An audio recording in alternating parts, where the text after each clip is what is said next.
Hello friends, welcome to my YouTube channel mix entertainment. I'm Fauddin Khokhar. आज आप लोगों के लिए बड़ा ही बेहतरीन किस्म का लैपटॉप लेके आया हूँ, तो उसका हम रिव्यू करेंगे।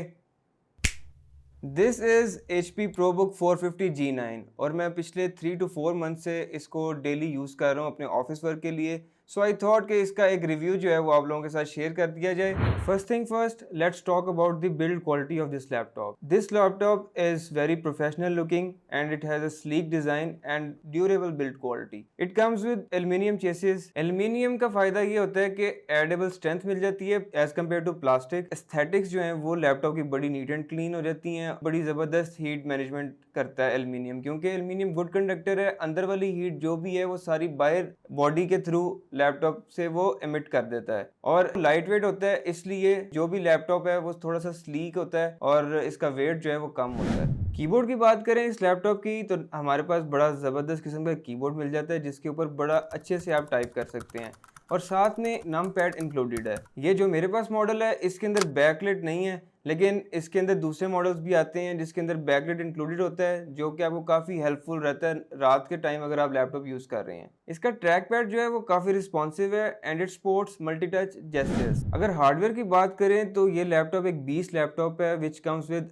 i7 12th generation of processor. और इस प्रोसेसर की अगर हम कोर्स की बात करें तो 10 कोर्स और 12 थ्रेड्स के साथ आता है। इसके अंदर एक और मॉडल भी आता है जो 12 कोर्स और 16 थ्रेड्स का मॉडल है। और अगर हम इसके प्रोसेसर की फ्रीक्वेंसी की बात करें तो बेस फ्रीक्वेंसी इसकी 1.7 गीगाहर्ट्ज है और 4.7 गीगाहर्ट्ज तक ये चला जाता है using Intel turbo boost technology. अगर इसके कैशे की बात करें तो इसकी L3 कैशे 12 MB की है और रैम की सपोर्ट की बात करें तो 32 GB तक रैम को हम एक्सटेंड कर सकते हैं। DDR4 रैम सपोर्ट करता है with 3200 megahertz of capacity. External storage की बात करें तो मैक्सिमम कैपेसिटी इसकी 1 TB तक है, जिसके अंदर आप 1 TB की NVMe SSD M.2 की चिप लगा सकते हैं।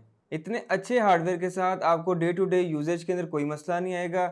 इवन आप मल्टीटास्किंग कर रहे हैं, आपने मल्टीपल ऐप्स खोली हैं या मल्टीपल ब्राउजर के टैब्स खोले हैं, तो आपको कोई इशू नहीं आने वाला। हाँ, अगर आप गेमिंग या वीडियो एडिटिंग में जाएंगे तो this laptop is not for you. हल्की फुल्की गेम्स चला देगा क्योंकि इसके अंदर डेडिकेटेड ग्राफिक कार्ड नहीं है। और दूसरी बात ये है कि अगर आप एडिटिंग की तरफ जाएंगे तो बिल्कुल माइनर सी आप एडिटिंग भी कर सकते हैं, लेकिन हैवी एडिटिंग जो है वो आप इसमें नहीं कर सकते। एक USB-C की पोर्ट आती है इसके अंदर 3.2 Gen 2 की, और जो कि आपको डिस्प्ले भी प्रोवाइड कर सकती है, पावर आउटपुट भी दे सकती है और उसकी ट्रांसफरिंग स्पीड जो है वो 10 GB पर सेकंड तक है मैक्सिमम। 3 USB 3.2 Gen 1 की पोर्ट्स हैं। इन सब का जो रेट ऑफ ट्रांसफर है वो 5 GB पर सेकंड का है। एक चार्जिंग के लिए AC पोर्ट प्रोवाइड किया गया है। HDMI 2.1 की पोर्ट दी गई है which supports up to 120 Hz 4K and 8K up to 60 Hz। One headphone and microphone jack देखने को मिल जाता है आपको। One ethernet port which supports up to 1 GB per second of transferring rate। Two integrated stereo speakers and dual array microphones are provided in this laptop।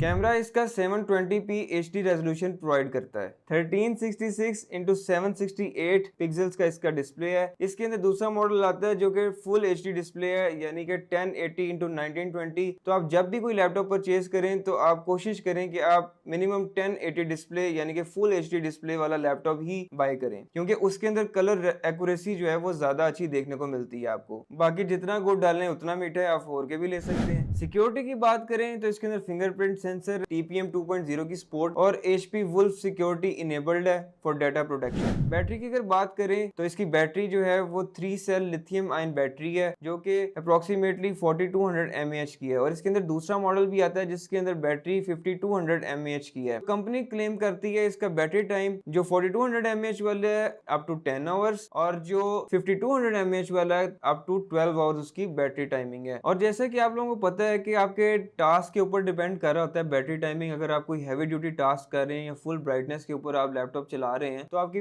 Battery life जो है उसके accordingly कम होती जाएगी। चार्जर की बात करें तो मेरे वाला जो लैपटॉप है इसके साथ 45 वॉट्स का चार्जर आता है, और इसके अंदर जो दूसरा मॉडल आता है उसके अंदर 65 वॉट का भी आता है चार्जर। टाइप सी वाला चार्जर भी हमें देखने को मिल जाता है इसी मॉडल के अंदर, 45 वॉट वाला भी मिल जाता है और 65 वॉट वाला भी मिल जाता है। और इस लैपटॉप के अंदर फास्ट चार्जिंग की सपोर्ट दी है जो कि 30 मिनट्स के अंदर 50% लैपटॉप को चार्ज कर देता है। राइट नाउ मैं इसका बिल्ट इन कैमरा यूज कर रहा हूँ और डुअल माइक्रोफोन इसके सामने प्लेस हुए हैं टॉप के ऊपर, तो आप लोग मेरी ऑडियो क्वालिटी और वीडियो क्वालिटी जो है वो देख सकते हैं कि कैसी है। Let's wrap up. ये एक बहुत अच्छा लैपटॉप है फॉर डेली यूजेज और प्रोफेशनल यूज के लिए, डेवलपर्स के लिए, स्टूडेंट्स के लिए, लेकिन इट्स नॉट फॉर गेमर्स और एडिटर्स। और अगर इसके प्राइस की बात करें तो मार्केट के अंदर यूज के अंदर इसकी प्राइस 150K से लेके 180K तक जाती है depending upon model. So I hope आपको मेरी आज की वीडियो इन्फॉर्मेटिव लगी होगी, और अगर आपने ये वाला लैपटॉप बाय करना है तो आप भी मार्केट में जाके देख सकते हैं। So thank you so much guys for watching my today's video. अगर आपको इसी तरह का कंटेंट देखना है तो मेरे चैनल को सब्सक्राइब करना मत भूलिएगा। इसी तरह मिलते रहेंगे न्यू वीडियोस के साथ। टिल देन अल्लाह हाफिज।